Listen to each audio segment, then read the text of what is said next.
ওয়াজ মাহফিল করেছে, যে কুৎসিত ভাষায় তারা বক্তব্য দিয়েছে, আমি আপনার কাছে এই ব্যাপারে বিচার চাইছি মাননীয় স্পিকার।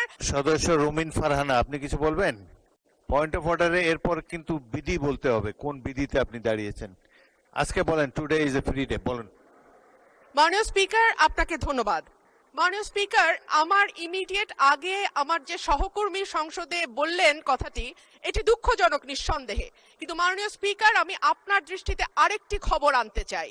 আজকে ডেইলি স্টারে এই খবর প্রকাশিত হয়েছে, এই সংসদে উপস্থিত আমি এবং আমার আরো দুজন নারী সহকর্মীর বিরুদ্ধে এই সংসদে উপস্থিত আরেকজন সংসদ সদস্য যে কদাকার কুৎসিত ভাষায় মানে ওয়াজ মাহফিল করেছে, যে কুৎসিত ভাষায় তারা বক্তব্য দিয়েছে, আমি আপনার কাছে এই ব্যাপারে বিচার চাইছি মাননীয় স্পিকার।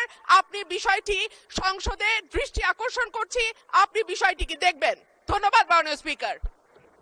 মাননীয় সদস্য, আপনি রুলস অফ প্রসিডিওর পড়লে দেখবেন যে সংবাদপত্রের রিপোর্টিং নিয়ে কোনো পয়েন্ট অফ অর্ডার হয় না।